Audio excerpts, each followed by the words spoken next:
had the riots in Paris when the French had to bring out the troops in the tanks, Marcuse was there. When they had the riots with the students in Berlin, Marcuse was there.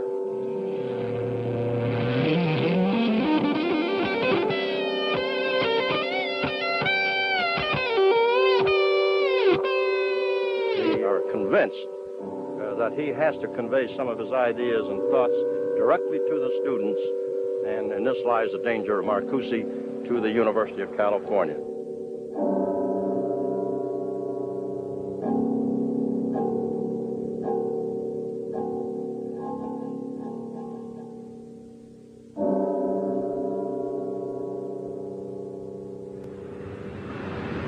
One of the only things I knew about San Diego was that Herbert Marcuse had been here. I came to California in 1992, a foreigner like Marcuse. I had heard about Marcuse back in Denmark. There was a picture of him in my contemporary philosophy book. I would often return to this photo. The text said, in connection with the student uprisings, Marcuse was focused on by the press, and for the rest of his life, he was a philosophical media event. He just threw a tear gas grenade. Today, philosophy is seldom a media event. Could this place tell me why the visionary force of a youth movement had been over 70 years old? Or why his ideas had inspired some and terrified others 25 years ago?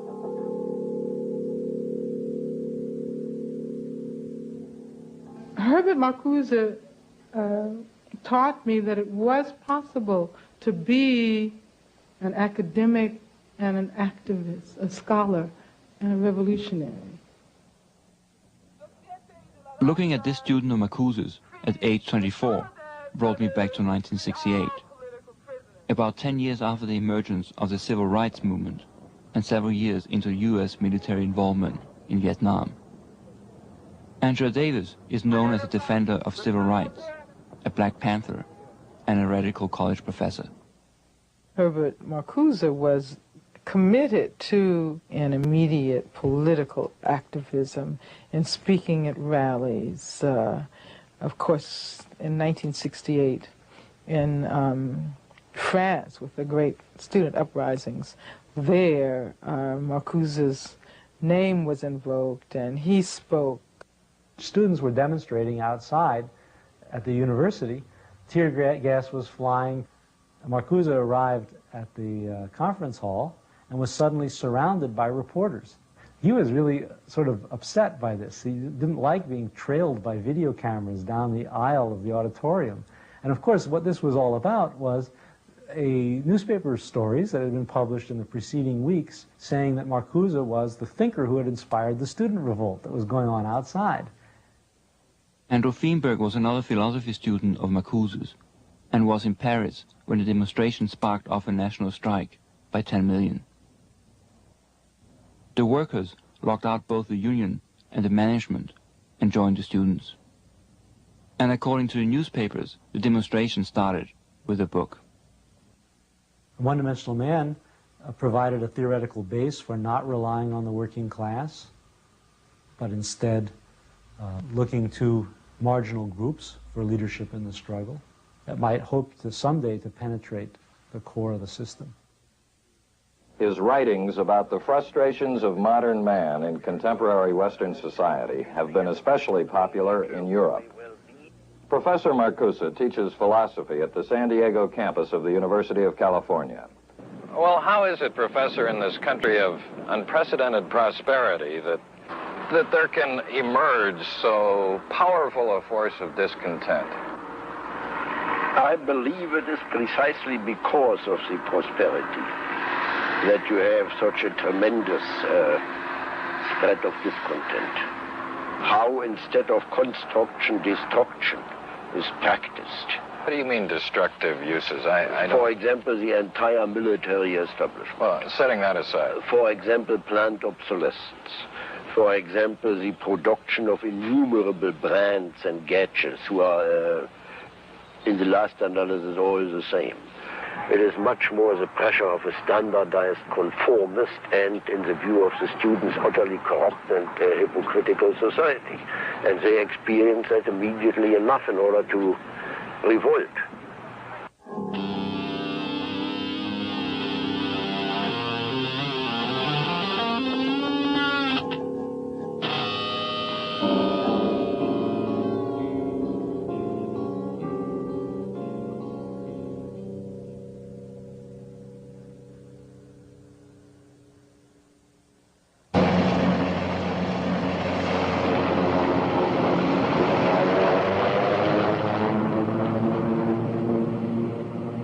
San Diego was, and probably still is, a very conservative community. The university was therefore, in that sense, extraterritorial. That is, it's as though we were an embassy from some other planet. They didn't know what we were doing.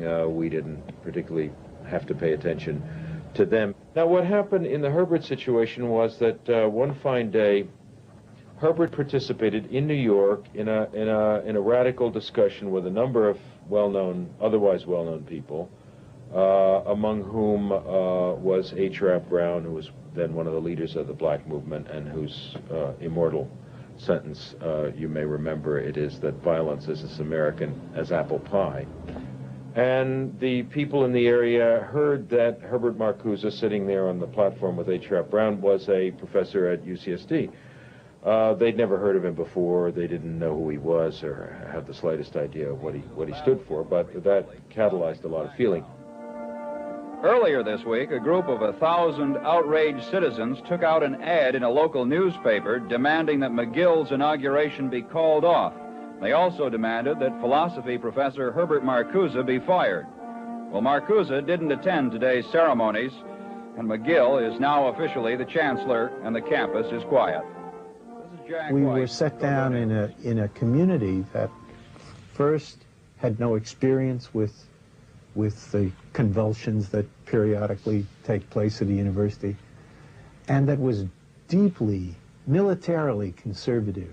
And the identification of everyone who might, say, oppose the war in Vietnam or who might advocate civil rights, the identification of such people as revolutionary communists. It's ridiculous.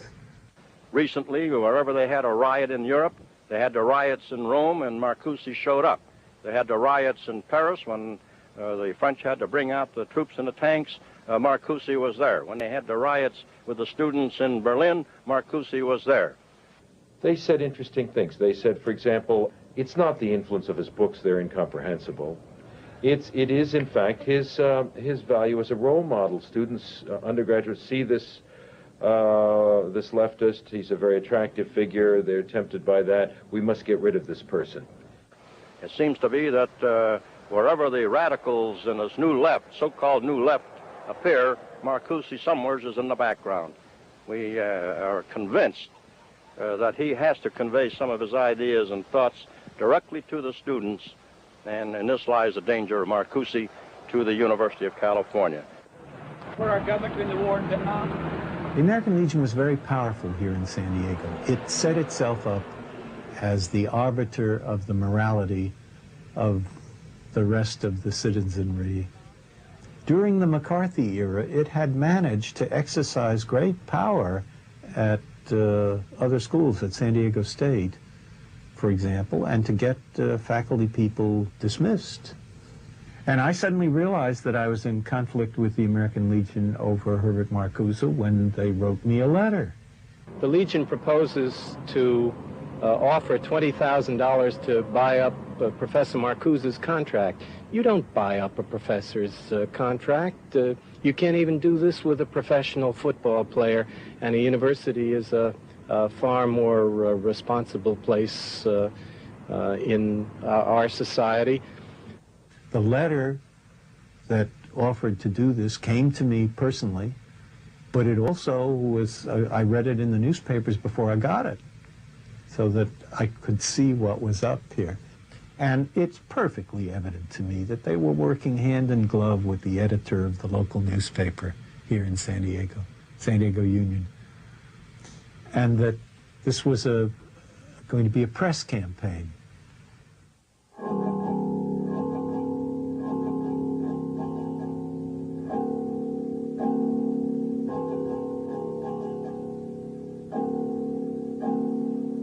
So in this way, via Paris, Rome and Berlin, the name of Herbert Marcuse and the youth movement reached San Diego. Why did Marcuse come to San Diego? Why did he come to a Navy town that only a few years prior to his arrival had passed a law allowing Jews to buy real estate? What was the attraction? I came across a picture of Marcuse in a French magazine. He's on the way to a conference with his friend, Reinhard Littau. Littau was a writer and was active in the German student movement. I had an order, police order in my hands to leave Germany because of some speeches I'd made and so forth. In the same week I got an offer as a full professor at UCSD.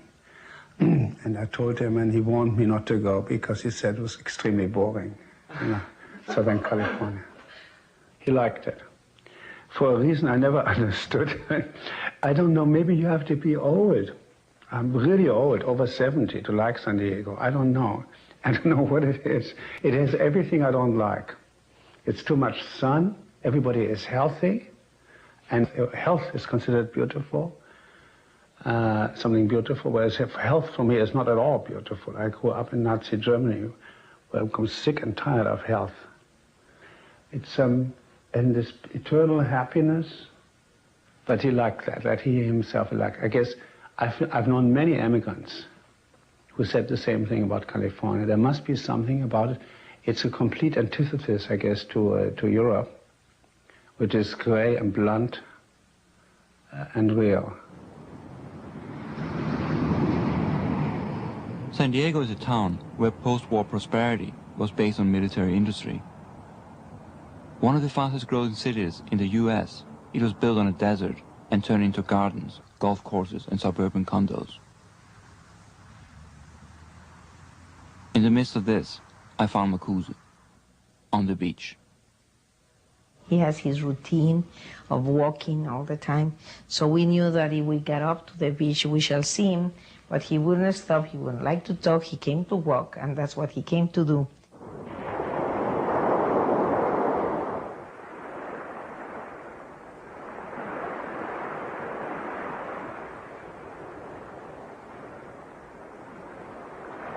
With salt water in my eyes and sand in my hair, I found myself reading Marcuse on his favorite spot in San Diego. I was beginning to get it. Phrases from the banners in Paris '68 echoed Marcuse's demands for social change in an affluent society. All powers of imagination, love and revolution, honor the cobblestones, the beach. Marcuse's revolution in disgust of affluence was also a revolution for joy. How were these new demands made in Southern California? And we were demanding a college. We wanted a college. They were about to construct the third college. We said the name of this college is going to be Lumumba Zapata College. Oh, yes. And we developed a curriculum. We developed the idea of creating a college that would reflect the needs of the academic as well as community needs of people of African descent, Latinos, and working class white people. We wanted to demonstrate the extent to which we were serious. We decided to occupy the registrar's office. So I went to Marcuse and told him about our plans, and I asked him whether he would come with us. No question about it, of course. And as a matter of fact, when we took over the building, we had to we had to kick in the door, break the glass, and the first person to occupy the building, the first person to set foot into the building was Herbert Marcuse. In the wake of yesterday evening's takeover of the Registrar's office, the Black Student Council and the Mexican-American Youth Association held a rally in the free speech area of the campus at noon today. They issued the following statement.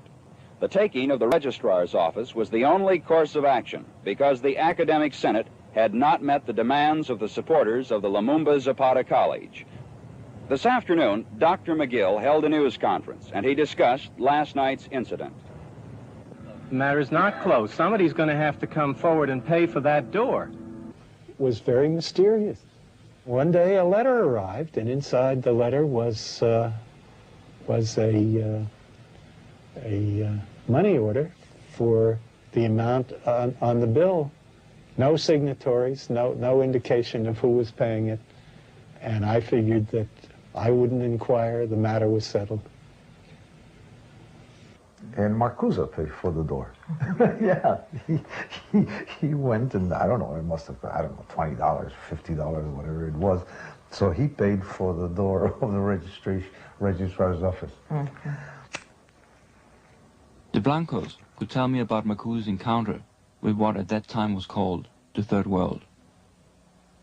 His cultural heritage, of course, we know, I mean, in music, Beethoven, right? And Mozart and so forth. He didn't know anything about Latin American music, African music, and so on and so on. He quite couldn't understand the Third World, and that was my main concern. But always saying, but you can teach me. And he didn't have a single problem with it. Not a single problem. I mean, the problem he had is, but you also have to study Plato. I said, yeah, we have to study Plato, but we also have to read Fanon. I think that humility is very difficult to find in many people. We haven't used the word. Humility is important. It's very hard to find in people of the stature of Marcuse. I mean, I wouldn't dare to tell another professor, says, listen, you know, here, this in this book, you know, here are the dates of what happened in Bolivia and Chile, all the American interventions, blah, blah, blah, blah. And then the next day he has assimilated that into his speech and into his thinking.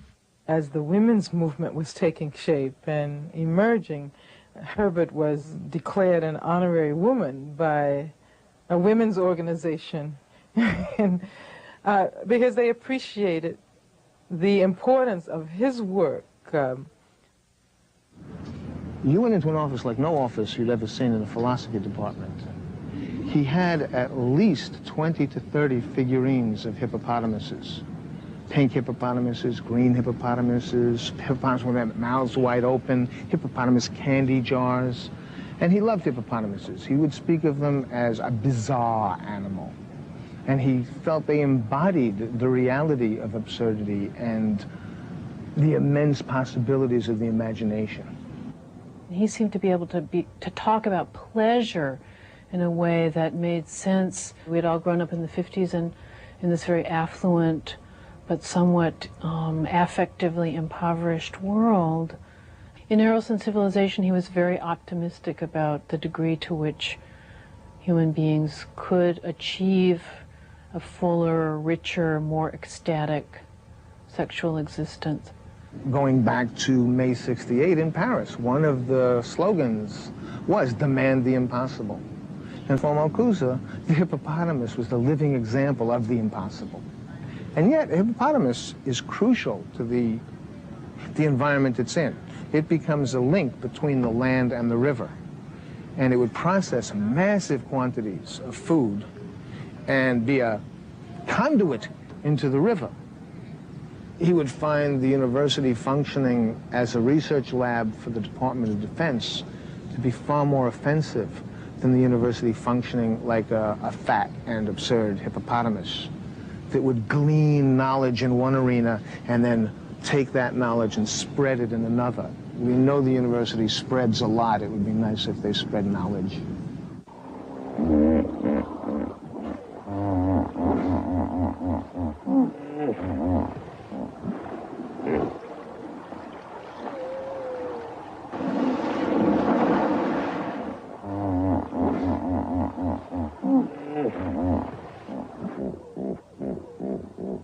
I found an image of a bearded, long-haired student confronting Chancellor McGill. An image that turned into a person gazing through the windows of the philosophy department as if looking for a thought that had disappeared 30 years ago. Maybe Barry Shapiro had returned to look for a ghost. His door was often open, and that was probably the most wonderful sight of all, because that meant you could walk in and chat with him.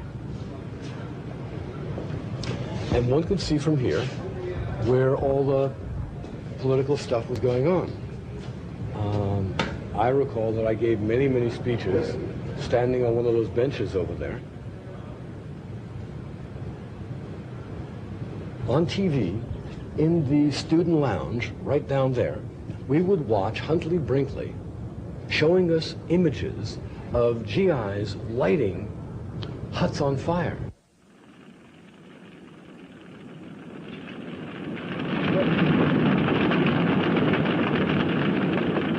And we wanted to tell, did you watch TV last night? Did you see what we saw? Are we participating in this willingly? Who were these people that were driving from their homes? What is the strategic purpose of this? Research to support the war machine was going on for killing and harming people in our name. And people in conscience. Letow, certainly a man of conscience, supported the putting one's body on the line, of throwing one's body on the wheels, of stopping the machine. Wait a minute. We know what the Marines do throughout the world. We know what they are doing throughout the world. Should we give them the right? Okay, how many people want the Marine recruiter to talk? How many don't? Where is the Marine recruiter?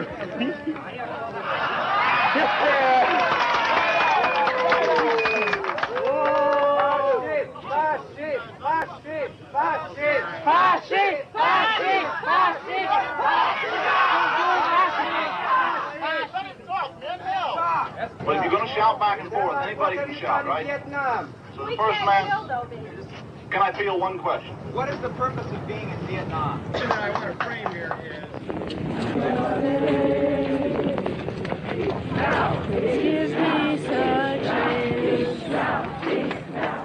The violence is certainly not with the students. The violence is on the part of those against whom the students protest. Those responsible for and supporting the criminal policy of extending the war in Southeast Asia. Nevertheless, isn't this a disruptive activity which harms the university? If this disruptive activity contributes at least a little in stopping the insanity, I think it is more than justified.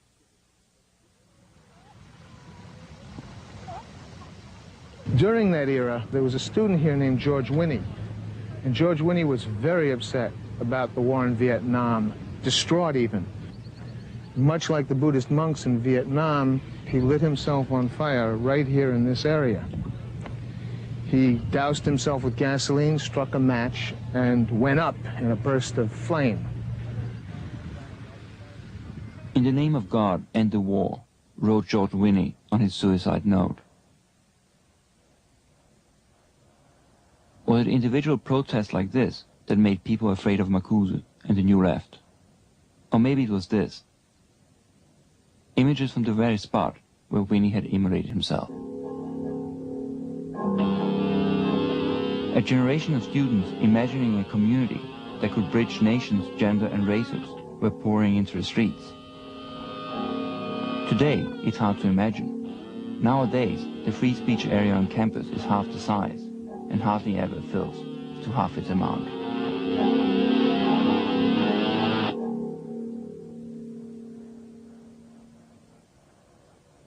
Well, Reagan was governor at that time. His stock in trade as a politician is a kind of nice guy image.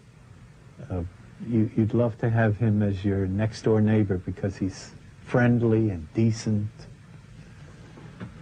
But in fact, as a real person rather than a political image, he was a rather mean, uncompassionate, very hard-bitten person. What struck me as I got to know him a little bit was that he had absolutely no understanding of any of these ideological concerns and no sympathy at all with the idealism of students. Marcuse was almost the antithesis of Ronald Reagan in his openness, in his sense of playfulness. Ronald Reagan's idea for the university was actually published in a very large document called the Rationalization of Education. And for Marcuse, this would be the exact opposite of the purpose of the university, and his every act was in opposition to rationalizing. He was into imagining. He was into pushing possibilities. Over 100 people have been shot down. 100 people that I'm sure the record will show. Gas, lethal gas, that has been classified, as far as I know, is being used. Once the dogs of war are unleashed, you must expect that things will happen and people being human will make mistakes on both sides. But this violence... We're here because people are being shot and killed today in Berkeley. He said to me at one point that he had all the experience he needed with communists in Hollywood during the 1940s, and he said the only thing they understand is force. So we'll give them force. Negotiate? What is to negotiate? What is...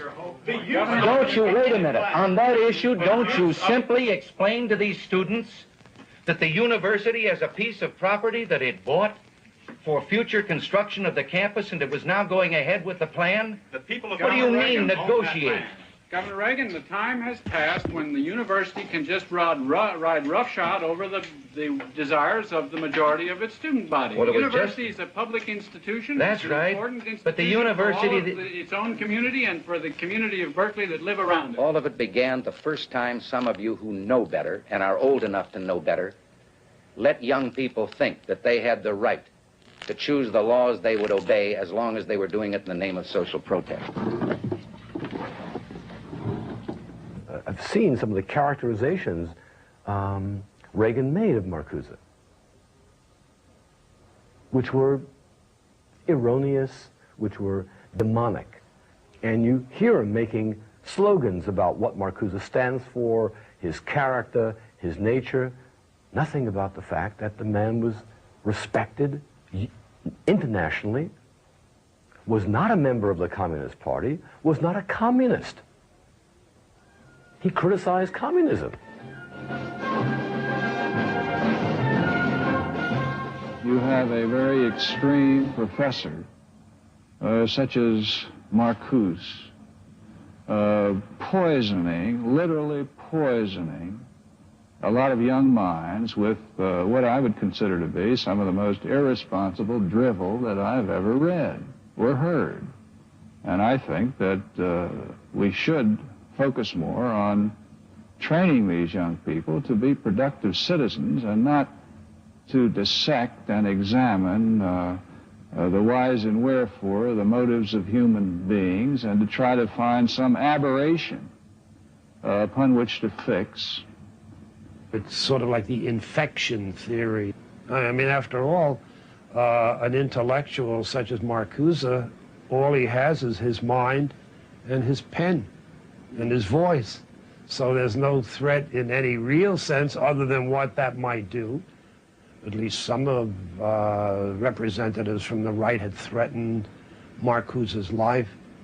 There was a period where he was actually kept in a very careful custody by his most dedicated graduate students. He wasn't somebody to hire bodyguards and try to tough it out. He and Inga fled to friends up in Central California, and he came back months afterward when all this furor had died down. We ourselves, some of us, carried arms in order to protect Marcuse.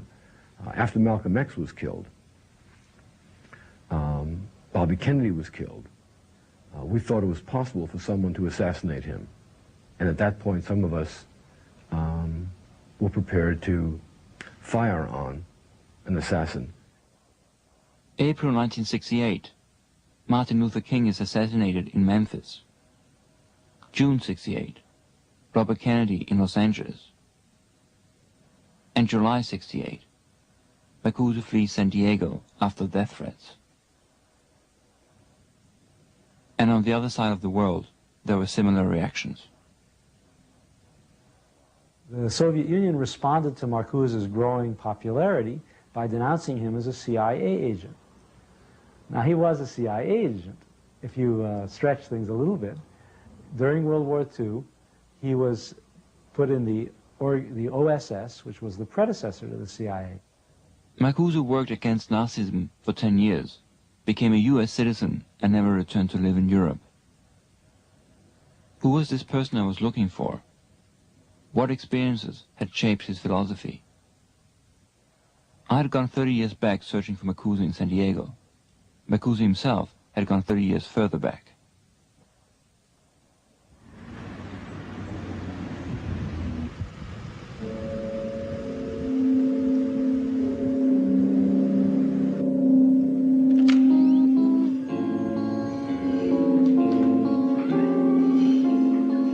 I searched the Marcuse archives in Frankfurt for answers to his origins, work and popularity in the student movement. In the 1930s, Marcuse belonged to a group of writers, scholars and cultural critics, later known as the Frankfurt School.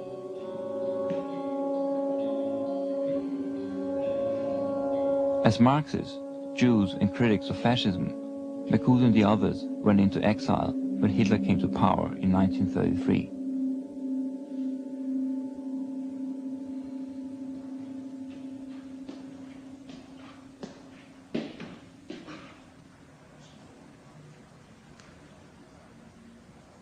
I found Marcuse's German passports.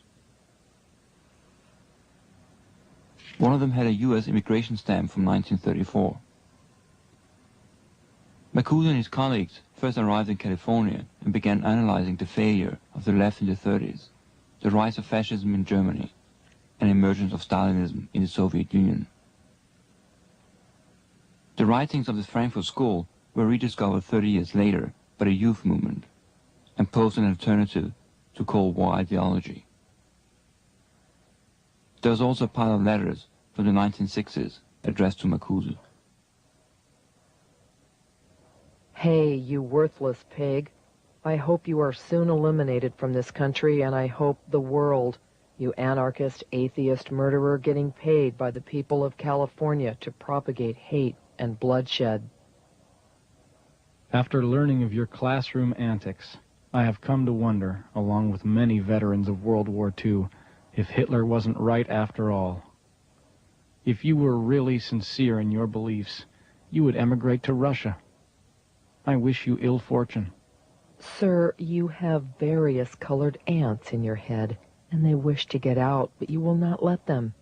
See a doctor, a merry-go-round. Why don't you try painting? Marcuse, you are a very dirty communist dog. We give you 72 hours to live in the United States. 72 hours more, Marcuse, and then we kill you. Were these letters scary remnants of an ideology that had passed by? The presumption, consumer paradise was here to stay, and one was not supposed to feel insecure. Quoting Walter Benjamin, a colleague from his Frankfurt days, Marcuse wrote on the last page of One-Dimensional Man, "It's only for the sake of those without hope that hope is given to us." Benjamin never escaped fascism. Fearing persecution, he committed suicide at the border between France and Spain. And here was Marcuse supporting students in an anti-war sit-in. Marcuse had made it to the US, and 30 years later, he was again taking hope in the hopeless.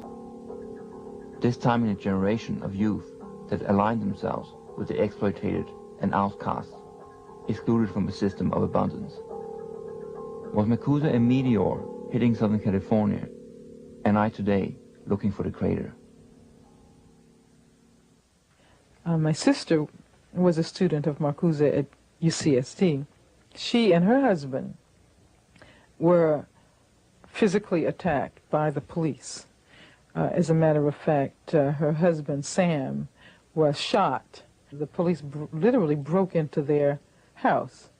And I mention this because Herbert Marcuse was the faculty member who was responsible for organizing the campaign to raise their bail and to have them released from jail. It was actually as a result of police activity that this whole incident went down, not my sister and brother-in-law were simply at home, but they had been known to work with the Black Panther Party in San Diego.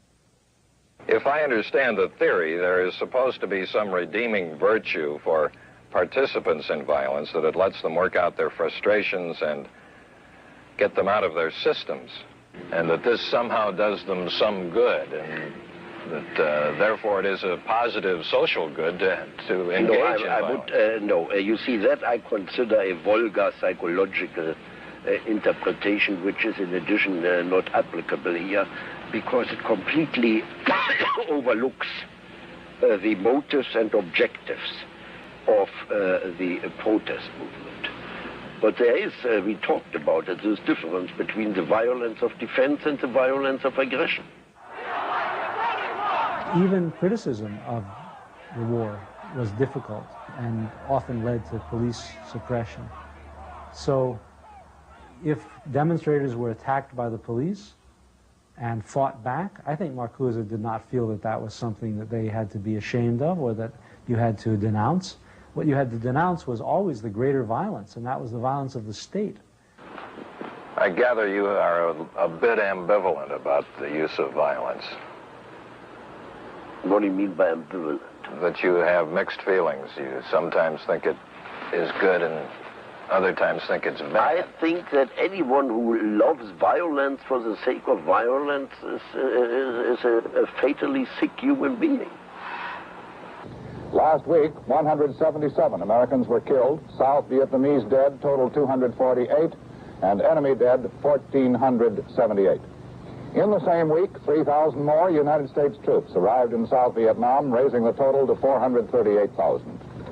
It's a very strange and twisted view to argue that Marcuse was somehow a philosopher of violence who advocated violence.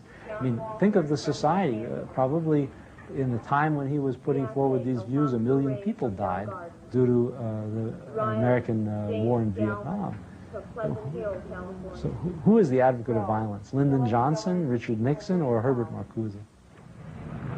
Sickler, Barry James from Sacramento. Sorensen, Donald Roberts from Lakewood, California. Sorrow, Charles Finney Jr. from Santa Barbara. Sousa, Robert Patrick. Well, there was certainly violence against people in the Paris riots. Counter-violence. That I have seen. The students were perfectly peaceful. And the police got orders first to clear the court of the Sorbonne and then to clear the streets. And you know that they don't do that exactly in the way of a nursemaid singing the baby to sleep. Counter-violence is okay, in your view? It's not a question whether or not it's okay. It is a question when and where it is necessary.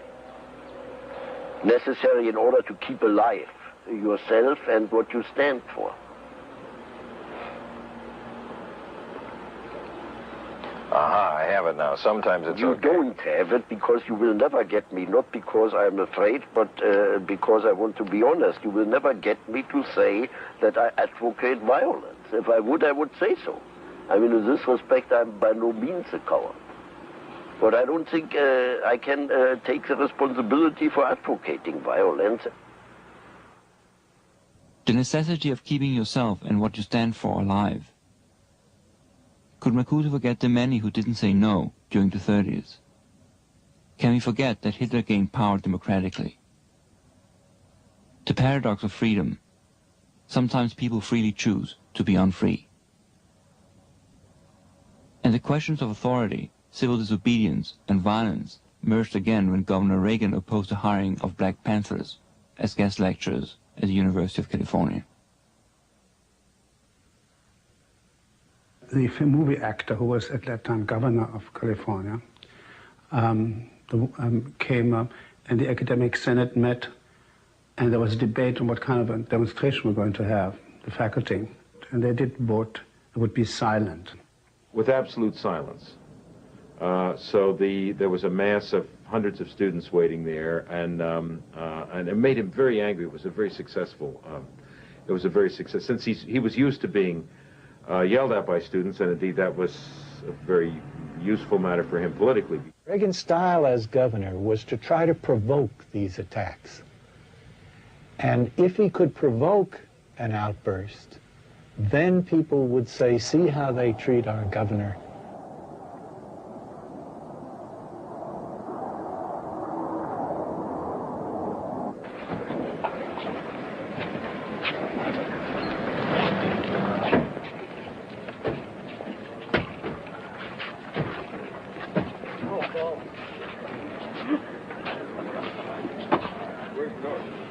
Governor, what do you think of this well-disciplined, quiet demonstration compared to some of the disturbances you've encountered in the past? This is purposely done this way. Well, and I'm very appreciative of it. I think it's a little more adult than some of the things we've seen in the past. They hope that this will have an effect on the region in their decisions today. Well, it would be fine if they really understood what was going on, but they don't. You don't think they understand what's going on? No. And the whole faculty and campus was standing there dead silent. And somebody behind me, it might have been Peter, said oink, oink, real loud, quietly. And Marcuse yelled real loud, who said oink, oink? That kind of thing I enjoyed very much. He was immensely ugly, Reagan. I said that to him as he passed me. Their ideas that there is some plot to destroy the university on the part of those of us or some of us in the Regents meeting are obviously a revelation that they don't understand. For heaven's sakes, who do they think on the Board of Regents would want to destroy the university? Who do they think in the government of California would want to destroy such a great institution? Someday, perhaps they'll understand that there are people trying to destroy this university, but I'm quite sure they're not to be found on the Regents or in the government, and more likely they're to be found among them on the campus.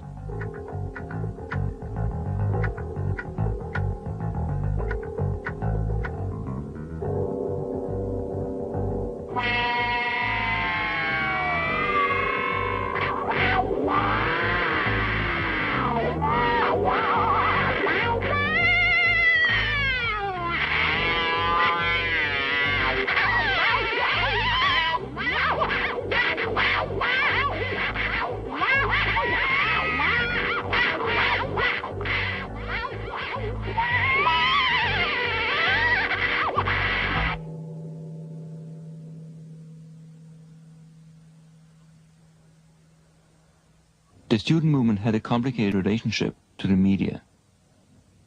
The whole world is watching, yelled protesters in triumph in 1968 as they made the news. But perhaps someone is watching too much. Still photographs and television tapes will permit identification of the remaining disruptors. Each of these will be referred to appropriate campus disciplinary agencies for a prompt hearing and for appropriate action. Murphy had them photographed. I wouldn't let the governor of California intrude on our independence and freedom of the faculty to operate this school as we saw fit, and I'll be damned if I'm going to let a group of students do it either. That is, we govern the University of California, we faculty, and if the students wish to join us, let them become faculty. We had a picket line in front of this very questionable, oily character by the name of McGill. He was a chancellor, sort of an extremely opportunistic,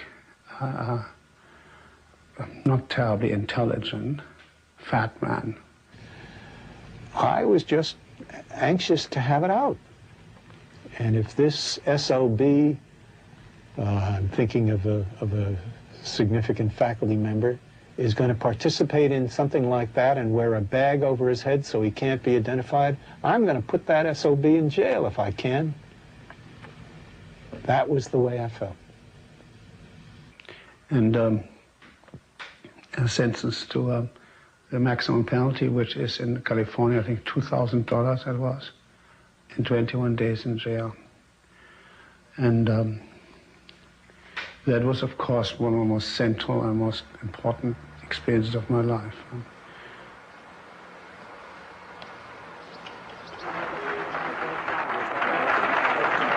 I believe that the fight is just beginning to start. The fight against all those who want to make your university a training school for the perpetuation of a society, the security of which and the prosperity of which is based on the oppression and enslavement of other peoples. One of the largest to gather at UC Berkeley this year. The speaker, New Left philosopher Herbert Marcuse and his student, avowed communist Angela Davis. UC Regents fired Miss Davis from her job as an assistant professor of philosophy at UCLA after she admitted to being a communist. Sit up there. At the same time, because Marcuse didn't agree with the political step that I took in joining the Communist Party, he never held that against me at all. He continued, of course, to support me and continued to provide guidance, both in terms of my scholarly work and my political work. Later, Marcuse supported Angela Davis when she was put on trial in relation to the Soledad shootout. Images went all over the world. A 26-year-old professor on the FBI's 10 most wanted list, charged with kidnapping, murder and conspiracy, became a cultural hero and symbol of black liberation.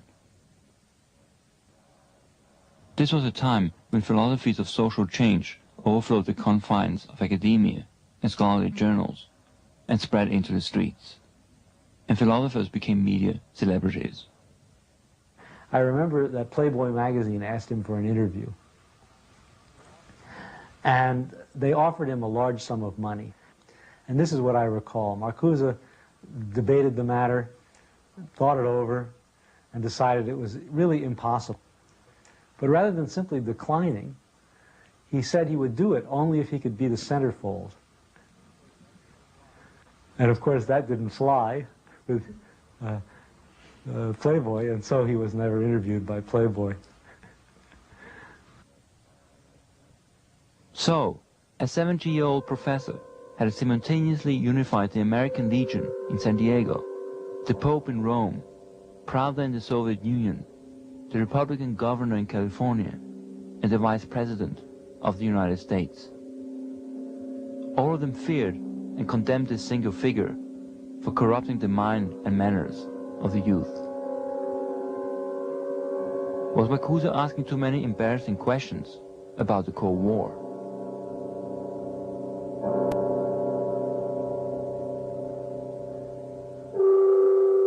How could an institution called the University of California, San Diego finally deal with this hybrid of a Californian beach boy and present-day Socrates?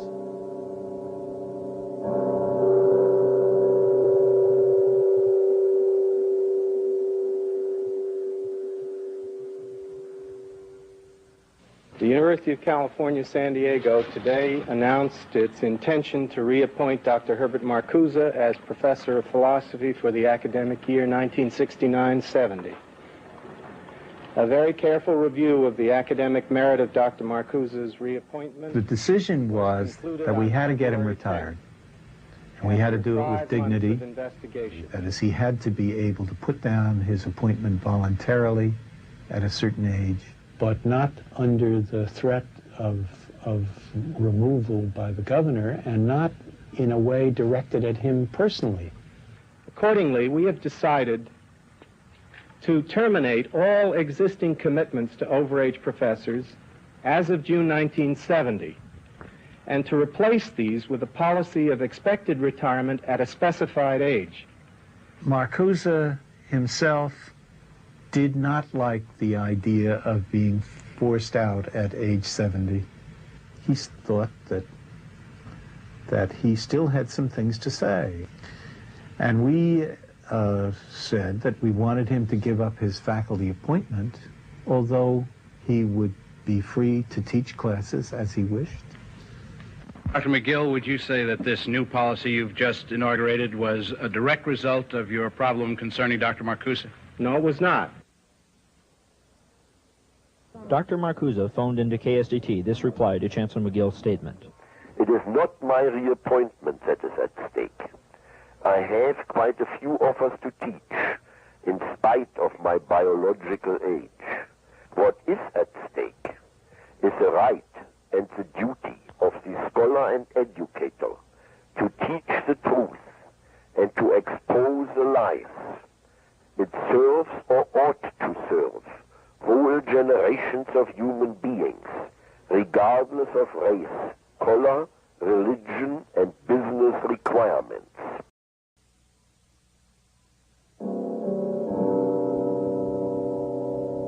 They had the riots in Paris when the French had to bring out the troops in the tanks.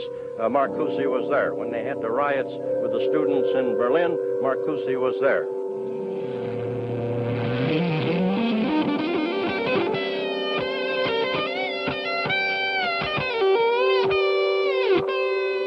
We are convinced that he has to convey some of his ideas and thoughts directly to the students, and in this lies the danger of Marcuse to the University of California.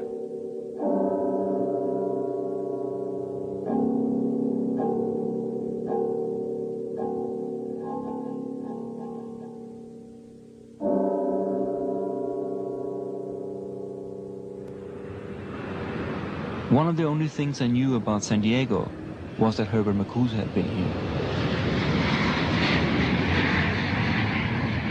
I came to California in 1992, a foreigner like Marcuse. I had heard about Marcuse back in Denmark. There was a picture of him in my contemporary philosophy book. I would often return to this photo. The text said, in connection with the student uprisings, Marcuse was focused on by the press, and for the rest of his life, he was a philosophical media event. He just threw a tear gas grenade. Today, and the people in the area heard that Herbert Marcuse, sitting there on the platform with H. Rap Brown, was a professor at UCSD. They'd never heard of him before. They didn't know who he was or have the slightest idea of what he stood for, but that catalyzed a lot of feeling. Earlier this week, a group of 1,000 outraged citizens took out an ad in a local newspaper demanding that McGill's inauguration be called off. They also demanded that philosophy professor Herbert Marcuse be fired. Well, Marcuse didn't attend today's ceremonies, and McGill is now officially the chancellor, and the campus is quiet. We were set down in a community that first had no experience with the convulsions that periodically take place at a university, and that was deeply militarily conservative. And the identification of everyone who might, say, oppose the war in Vietnam or who might advocate civil rights, the identification of such people as revolutionary communists. It's ridiculous. Recently, wherever they had a riot in Europe, they had the riots in Rome, and Marcuse showed up. They had the riots in Paris when the French had to bring out the troops in the tanks. Marcuse was there. When they had the riots with the students in Berlin, Marcuse was there. They said interesting things. They said, for example, it's not the influence of his books, they're incomprehensible. It is, in fact, his value as a role. For example, plant obsolescence. For example, the production of innumerable brands and gadgets who are, in the last analysis, all the same. It is much more the pressure of a standardized conformist and, in the view of the students, utterly corrupt and hypocritical society. And they experience that immediately enough in order to revolt.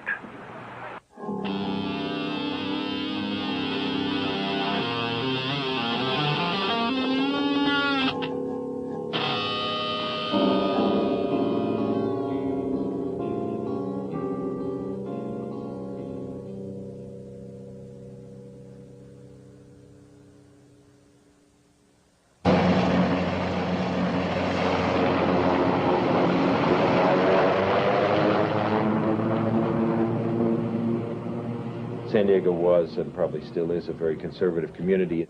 The university was therefore, in that sense, extraterritorial. That is, it's as though we were an embassy from some other planet. They didn't know what we were doing. We didn't particularly have to pay attention to them. Now, what happened in the Herbert situation was that one fine day, Herbert participated in New York in a radical discussion with a number of otherwise well-known people, among whom was H. Brown, who was then one of the leaders of the black movement and whose immortal sentence, you may remember, it is that violence is as American as apple pie. Philosophy is seldom a media event. Could this place tell me why the visionary force of a youth movement had been over 70 years old? Or why his ideas had inspired some and terrified others 25 years ago?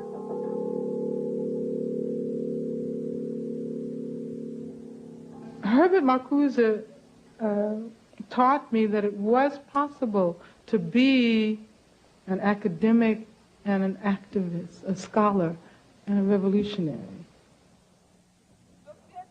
Looking at this student of Marcuse's at age 24 brought me back to 1968, about 10 years after the emergence of the civil rights movement and several years into U.S. military involvement in Vietnam. Angela Davis is known as a defender of civil rights, a Black Panther, and a radical college professor. Herbert Marcuse was committed to an immediate political activism and speaking at rallies. Of course, in 1968 in France with the great student uprisings, there Marcuse's name was invoked and he spoke. Students were demonstrating outside at the university. Tear gas was flying. Marcuse arrived at the conference hall and was suddenly surrounded by reporters. He was really sort of upset by this. He didn't like being trailed by video cameras down the aisle of the auditorium. And of course, what this was all about was a newspaper stories that had been published in the preceding weeks saying that Marcuse was the thinker who had inspired the student revolt that was going on outside. Andrew Feenberg was another philosophy student of Marcuse's and was in Paris when the demonstration sparked off a national strike by 10 million. The workers locked out both the union and the management and joined the students. And according to the newspapers, the demonstration started with a book. One-Dimensional Man provided a theoretical base for not relying on the working class, but instead looking to marginal groups for leadership in the struggle that might hope to someday to penetrate the core of the system. His writings about the frustrations of modern man in contemporary Western society have been especially popular in Europe. Professor Marcuse teaches philosophy at the San Diego campus of the University of California. Well, how is it, Professor, in this country of unprecedented prosperity that there can emerge so powerful a force of discontent? I believe it is precisely because of the prosperity that you have such a tremendous spread of discontent. How instead of construction, destruction is practiced. What do you mean destructive uses? I don't... For example, the entire military establishment. Well, setting that